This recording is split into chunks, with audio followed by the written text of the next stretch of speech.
Good day, I'm Stephen McHugh, and this is your JIS News for Friday, November 6.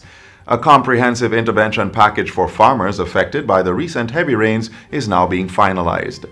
During a tour of affected farms in Clarendon Wednesday, Minister of Agriculture and Fisheries Floyd Green said he would update the House of Representatives on Tuesday regarding the details of the relief package, pointing out that crops such as lettuce, cabbage, tomato, sweet peppers, melons, and cucumbers are among those most affected. He says the relief package is to help farmers get back to planting as early as possible. We're seeing, especially on the vegetable side, we're seeing almost a complete wipeout, I would say, of upwards of 80% of the normal vegetable crop for this time. Minister Green and his team visited several communities in the southern parish, including Ebony Park, Bog Hole, Kellets, and Mason River. Nationally, a $15 million emergency fund has already been dispatched to farmers in parishes hit the hardest. Cattle owners have until the end of January 2021 to be registered with the National Animal Identification and Traceability System, NAITS, or face penalties when transporting their animals. Chief Veterinary Officer in the Veterinary Services Division, Dr. Osbill Watson, gave the warning during a JIS think tank on Wednesday. The NAITS incorporates information on animal identity, ownership, geographical location, and movement activity.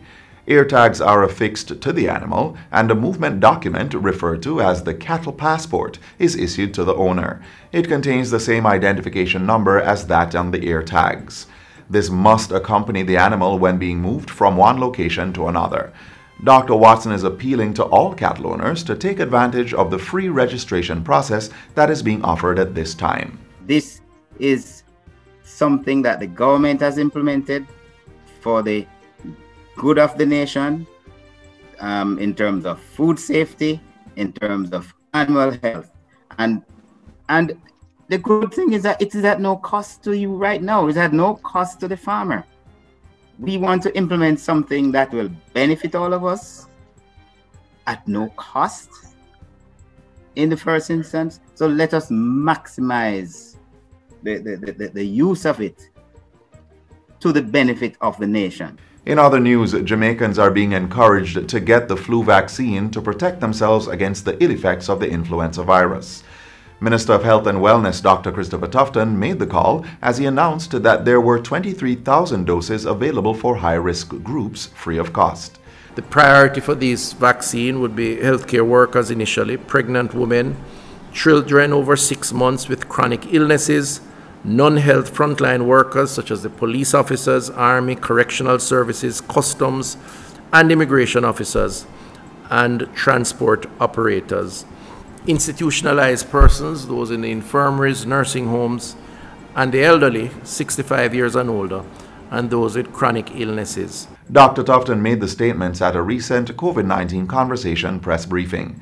He said the flu vaccine was being distributed across the country to help ward off the triple threat of dengue, the flu, and COVID-19.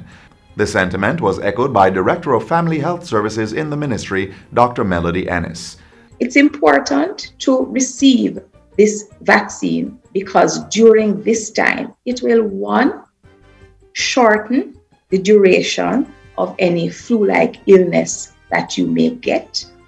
The severity will certainly be lessened. The hospitalization will be decreased. So those are at least 3 benefits to getting the influenza vaccine.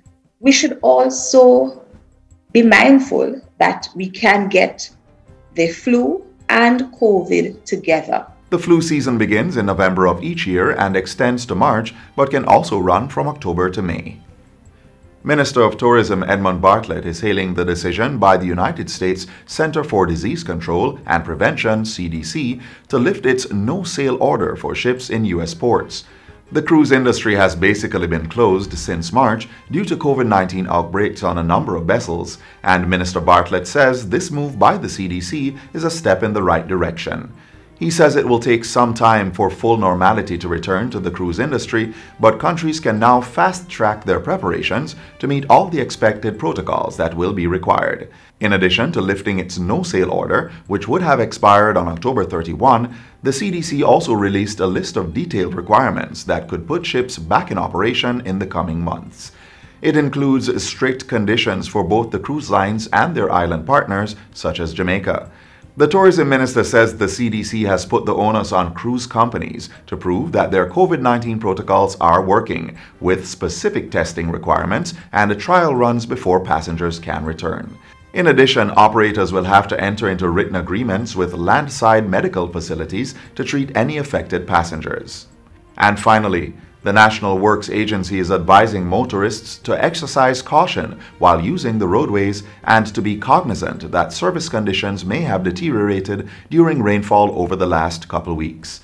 The NWA says it has mobilized the teams to clear roadways in St. Catherine that were affected by the recent rainfall. A section of the Bog Walk Gorge, as well as a section of the Vanity Fair to Guys Hill Roadway, which were affected by landslips and fallen boulders, were cleared. Reports of blockages along the Bartons to Ginger Ridge Roadway were investigated and corrective measures implemented. Meanwhile, in St. Thomas, the water has receded from roads that were affected by flooding yesterday. NWA teams are currently working to clear affected roadways of silt and debris.